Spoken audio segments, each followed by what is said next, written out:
बिस्मिल्लाहिर्रहमानिर्रहीम। अब हम अपना ये थर्ड प्रैक्टिकल स्टार्ट करने लगे हैं। इसके अंदर है collection and storage of blood for analysis. हमें पता है कि हर चीज़ के लिए हमें ब्लड टेस्ट लेना होता है, तो वो जो ब्लड की हम कलेक्शन करते हैं और उसकी स्टोरेज करते हैं ना एनालिसिस के लिए, अब हमने उसके बारे में पढ़ना है।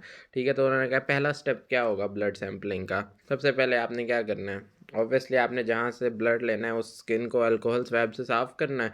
और ये इससे भी पहले, लेकिन सबसे पहला काम क्या होता है, आपने कॉन्सेंट लेना है। कॉन्सेंट लेके उसके बाद आपने क्या करना है, उसको अल्कोहल स्वैब से क्लीन करना है और उसके बाद उसको ड्राई होने देना है। पहला स्टेप तो आसान सा था। अब किस किस तरह के ब्लड सैंपल ले सकते हैं आपको पता है। आर्टीरिया, हमारी बॉडी में आर्टीरियल ब्लड भी होता है, वीनस ब्लड भी होता है और कैपिलरी ब्लड भी होता है। तो यही तीनों ब्लड्स हम ले सकते हैं, कैपिलरी ब्लड, आर्टीरियल ब्लड और वेनस ब्लड। अब उन्होंने कहा है कि कौन सी ना, एक ब्लड सैंपल आप लेते हो तो उसके अंदर आप कौन कौन सी फ्रैक्शंस हैं जिनको आप ना एनालाइज कर सकते हो।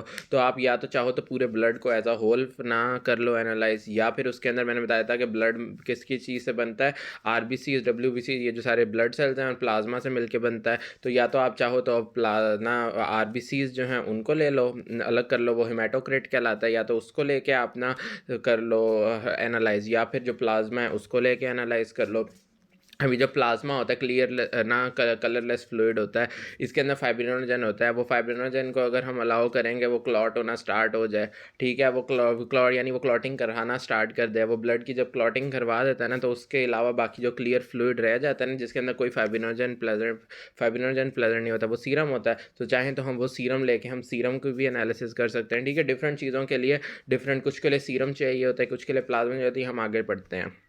अब उन्होंने कहा है कैपिलरी ब्लड जो है, ये यानी हमने सुना होगा आर्टीरियल ब्लड वेन, और कैपिलरी थोड़ा सा नया लगता है, ये कहाँ से लेते होते हैं। तो उसने कहा एडल्ट्स के अंदर ना जो ये थंब होती है ना, थंब से या फिर कोई भी फिंगर ले सकते हैं। इससे आपके पास ना जो नेल होता है ना, उससे तकरीबन 5 मिलीमीटर के डिस्टेंस, उसका जो नेल का एज है उसके 5 मिलीमीटर के डिस्टेंस पे आप ना सिरिंज डाल के कैपिलरी ब्लड ले सकते हैं। या फिर क्या उसने कहा लोब ऑफ द ईयर जो होता है ना, उससे भी आपके पास लिया जा सकता है, लेकिन ये बिट डिफिकल्ट होता है। बच्चों के अंदर यहाँ पे लिखा हुआ नहीं है, लेकिन बच्चों में हील से, आपके पास जो हील होती है ना, उससे कैपिलरी ब्लड लिया जाता है, जो ना एड़ी होती है पाँव की। उसके बाद उसने कहा है कि दो इंडिकेशंस बताएं for the collection of arterial blood, यानी आर्टीरियल ब्लड हम किस किस इस चीज़ के लिए इस्तेमाल करते हैं। तो आपने ना अक्सर एसिड बेस बैलेंस पढ़ा होता है ना, तो उसमें होता है कि एबीजीज यानी आर्टीरियल ब्लड ना गैस डिटर्मिनेशन, इस तरह ए बी चीज़, आप हमेशा ए बी चीज़ देखते हो, उसमें आपको पता चल जाता है कि उसके अंदर आपके पास कार्बन डाइऑक्साइड की अमाउंट क्या है, बाइकार्बोनेट की अमाउंट क्या है, और ना ये सारी की सारी चीज़ें आपको पता चल जाती हैं उसके अंदर। तो वही उसने कहा है कि आर्टीरियल ब्लड को हम कलेक्ट करते हैं फॉर ब्लड गैस डिटर्मिनेशन, ताकि वो रेस्पिरेटरी फेलियर अगर हो जाए, तो आपको पता है रेस्पिरेटरी फेलियर हो जाए तो वो ना आपके पास रेस्पिरेटरी ना एल्कलोसिस हो जाता है, एसिडोसिस, इस तरह का कुछ हो ही जाता है। तो वो चीज़ हो सकती है। ठीक है, तो उन्होंने कहा एसिड बेस ना स्टेटस फाइंड करना हो पेशेंट, डायबिटिक कीटोएसिडोसिस पेशेंट के अंदर आपने अगर फाइंड करना हो एसिड बेस, वो भी एबीजी के थ्रू होता है। तो ये इसकी दो इंडिकेशन हो गई।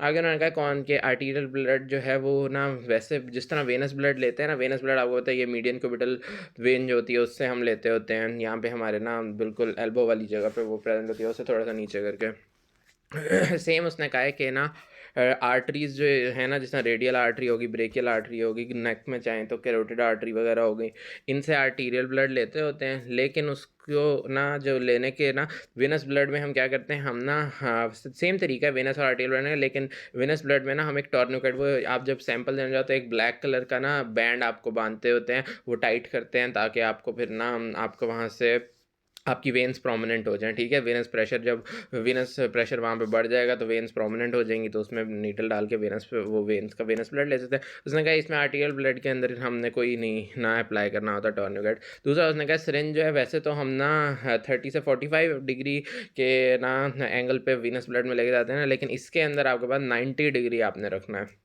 उसके बाद उसने कहा आर्टीरियल ब्लड जो है ना, वो वेनस ब्लड से देर तक ब्लीड करता रहता है। ठीक है, जिसकी वजह से आपने प्रेशर से ना ज़्यादा उसको ना दबाए रखना है ये इसके अंदर। तो ये आपके पास क्या हो गई, एक्सेप्शन हो गई।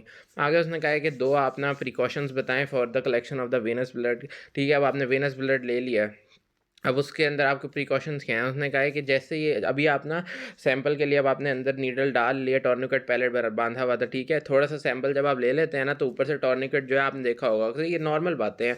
टॉर्निकेट को हम खोल देते हैं, ठीक है। तो वो टॉर्निकेट को खोल देते हैं, उससे क्या होता है कि आपके पास ना मज़ीद जो बाकी भी ब्लड होता है ना, फिर वो आने लग जाता है सिरिंज के अंदर, जितनी वो नीडल होती है कि सिरिंज होती है उतना। तो उसने ये कहा, after taking sample release tourniquet with decreased amount of blood is taken before withdrawing the needle, ठीक है। नीडल को बाद में विदड्रॉ करना है, पहले टॉर्निकेट को खोलना है। उसके बाद उन्होंने कहा है कि स्वैब को उसी पंक्चर के ऊपर रखना है, और उसके बाद स्वैब को उस पंक्चर पर रखने के बाद ना आपने ना नीडल को विदड्रॉ करना है। ये चीज़ हो गई। आगे उन्होंने कहा कोई से 4 एंटीकोगुलेंट्स के नाम बताएं। वो बताए हेपरिन, हर जगह पढ़ते होते हैं, हेपरिन यूज़ होता है, वो ये तो फिजियो में भी ब्लड में पड़ा होता है, तो हेपरिन हो जाता है, ईडीटीए हो जाता है, ठीक है। ईडीटीए की फुल फॉर्म होती है इथाइलिन डायमाइन टेट्राइसिटेट होती है, तो ये हमारे पास ईडीटीए होगी। इसके अलावा विटामिन पे के हमें पता है काफ़ी इंपॉर्टेंट एंटीकोगुलेंट होता है। इसके अलावा पोटेशियम ऑक्सलेट, ये अक्सर हम पढ़ते होते हैं ना। ये पोटेशियम ऑक्सलेट हम वो ना कार्ब्स के अंदर पढ़ते होते हैं। जब हम वो ना फ्लोराइड की बात कर रहे थे, सोडियम फ्लोराइड और पोटेशियम ऑक्सलेट को ना साथ देते होते हैं हम। हाँ, खैर ये वहीं पे पढ़ेंगे। उसके अलावा सोडियम सिट्रेट जो होता है, ये भी आपके पास यूज़ हो जाता है। तो ये सारी की सारी हैं ना एंटीकोगुलेंट्स हो गए। आगे उसने कहा है कि कितनी अमाउंट में आपके पास हेपरिन यूज़ हो सकता है, तो वो हमारे पास उन्होंने कहा है 2 मिलीग्राम पर 10 ml ऑफ द ब्लड की अमाउंट में यूज़ होगा। इसके अलावा ईडीटीए कितनी अमाउंट में यूज़ हो सकता है, उसने कहा है वो भी 40 ml के लिए है। अब नॉर्मली 10 से 20 ना मिली 10 से 20 मिलीग्राम ईडीटीए यूज़ होता है 10 ml ऑफ ब्लड के लिए। तो अगर 40 ml है, 4 से मल्टीप्लाई कर देंगे तो क्या हो गया गले को, 40 से 80 मिलीग्राम आपके पास इसके अंदर ये हो जाएगा। उसके बाद उन्होंने कहा है कि आपके पास ना कौन कौन से, अब ना मैंने बताया था ना कि होल ब्लड को भी हम ना मेजर कर सकते हैं, प्लाज्मा सीरम को अलग अलग भी एनालाइज कर सकते हैं हम। तो होल ब्लड के अंदर हम होल ब्लड के थ्रू हम क्या क्या चीज़ें देख सकते हैं। तो ब्लड का हमें पता है पीएच पता होना चाहिए, तो हम ब्लड का पीएच दे सकते हैं, देख सकते हैं। इसके अलावा अगर ना ब्लड के अंदर आपके पास ना एक तो यूरिया हो जाता है। यूरिया तो है वो प्रोटीन की वजह से नाइट्रोजन आता है, ठीक है। उसके अलावा बाकी जो प्रोटीन के अलावा वाले नाइट्रोजन है ना, वो भी ब्लड में इधर उधर मूव कर रहे होते हैं, तो वो नाइट्रोजन की अमाउंट हम कर सकते हैं। अमोनिया जो होता है उसकी भी हम अमाउंट पर ना दे चेक एनालाइज कर सकते हैं। पायरूवेट आपको पता है, ग्लूकोज जब टूटता है तो 2 पायरूवेट में कन्वर्ट हो जाता है। पायरूवेट अगर एनारोबिक कंडीशन में तो लैक्टेट में कन्वर्ट हो जाता है, ठीक है। तो ये तीनों चीज़ें एक साथ ही लिख दो, ग्लूकोज पायरूवेट लैक्टेट। बात खत्म। उसके बाद आपको बताया जाता है कि कुछ ना कहे प्लाज्मा और सीरम के लिए कौन कौन सी चीज़ें होती हैं जो आप ना यूज़ करते हो। तो प्लाज्मा के लिए अगर आप अलग से भी याद रखना चाहिए, इकट्ठा इन्होंने पूछ लिया, लेकिन अलग अलग कर लो। तो आपके पास ना प्लाज्मा के अंदर ये फाइब्रिनोजन, आपको पता है मैंने सबसे इंपॉर्टेंट बात है, सीरम फाइब्रिनोजन उसके अंदर नहीं होता। फाइब्रिनोजन अगर आपने करना है तो प्लाज्मा होता है, ठीक है, फाइब्रिनोजन। इसके अलावा आपका ग्लूकोज और बाइकार्बोनेट हो गया, एस्कॉर्बिक एसिड हो गया, ठीक है। तो ये सारी ये 4 जो है ना, ये आपके पास ना हम प्लाज्मा ही के अंदर ही मेजर करते हैं, ठीक है। कौन से फाइब्रिनोजन हो गया, ग्लूकोज हो गया, बाइकार्बोनेट, एस्कॉर्बिक एसिड हो गया। और ग्लूकोज के लिए तो बेस्ट आपके पास प्लाज्मा ही होता है, लेकिन आप ग्लूकोज को ना उसके अंदर भी मेजर कर सकते हैं, सीरम में भी, लेकिन करते नहीं है, बेस्ट प्लाज्मा ही होता है। इसके अलावा ये जो रीनल RFTs लिखा हुआ है, रीनल फंक्शन टेस्ट, यानी ना आपने वो जो हम आगे पढ़ेंगे रीनल फंक्शन टेस्ट कौन से होते हैं आपके पास।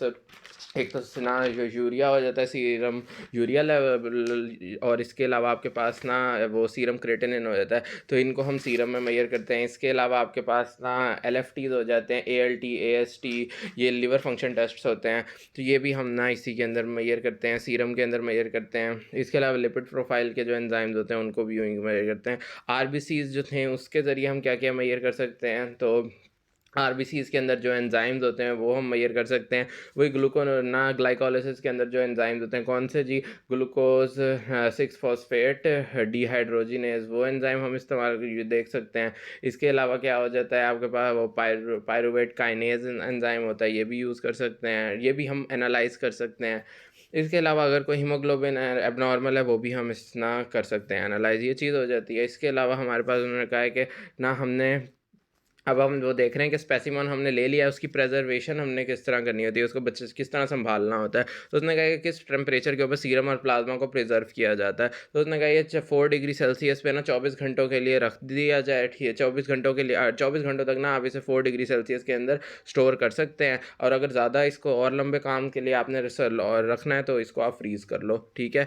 उसके बाद उन्होंने कहा है कि ना बेस्ट टेम्परेचर क्या होता है फॉर एंजाइम एनालिसिस। अगर हमने एंजाइम एनालिसिस करना है ना, किसी भी चीज़ ना उसका सैंपल का, तो कौन सा बेस्ट टेम्परेचर होता है। तो उन्होंने कहा 20 डिग्री सेल्सियस जो होता है ये बेस्ट टेम्परेचर होता है। अब उन्होंने कहा है कि आइडियल टाइम क्या होता है, measurement of progesterone in females, ठीक है। फिर प्रोजेस्टेरॉन जो है कौन से ना, आप आपको ये पता है मेंस्ट्रुअल साइकिल अगर पड़ा हुआ है तो उसके अंदर आपके पास प्रोजेस्टेरॉन जो है वो स्क्रीटरी फेज के अंदर होता है, ठीक है। स्क्रीटरी फेज जो है 15 से 16 डे के अंदर स्टार्ट हो जाता है और 26 डे तक जा रहा होता है, या 28 तक ही बल्कि जा रहा होता है, ठीक है। तो ये सारा होता है। इसके अंदर बेस्ट जो होता है 17 से 21 डेज़ के अंदर प्रोजेस्टेरॉन लेवल हाई होता है, तो वो आइडियल टाइम होता है। एस्ट्रोजन लेवल जो है वो एस्ट्राडायोल जो उन्होंने लिखा हुआ है यहाँ पे एस्ट्रोजन की टाइप है, तो एस्ट्राडायोल को मेजर करने के लिए कौन सा आइडियल टाइम होगा, वो आपके पास आपको पता है एस्ट्रोजन सबसे ज़्यादा कब होता है, जब पीछे आपके पास ना पहले एलएच और एफएसएच आके लग रहे होते हैं प्रोलिफरेटिव फेज में, आपके पास ग्रैनुलोसा सेल्स और थीका सेल्स को बढ़ा रहे होते हैं, तो वो आपके पास ना कोलेस्ट्रॉल को पहले एंड्रोजन्स और उसके बाद एंड्रोजन्स को आगे एस्ट्रोजन में कन्वर्ट कर रहे होते हैं। तो ये 9 से 11 डेज़ जो है ना इनके अंदर ना पीक में होता है, तो इसलिए आपके पास यहाँ पे आइडियल टाइम होता है। अब उन्होंने कहा है कि आर्टीरियल ब्लड जो है उसके लिए मैंने पहले बताया था कि कितना एंगल रखना होता है, 90 डिग्री का रखना होता है। अगर उन्होंने कहा है कि हाइपोवोलीमिक शॉक जो, ये याद करने वाली बात है, अगर हाइपोवोलीमिक शॉक हो जाए ना तो इसमें हमने आर्टीरियल ब्लड देखना होता है। वो आर्टीरियल ब्लड हम कौन सी आर्टरी से लेते हैं, कैरोटिड आर्टरी से। इसके अलावा उन्होंने कहा है कि आपके पास ना अगर वेनस ब्लड की कलेक्शन करनी है तो कितना एंगल होना चाहिए, 15 से 30 डिग्री का होना चाहिए। तो यहाँ तक हमारे पास आके ख़त्म हो जाता है ये ब्लड एनालिसिस वाला।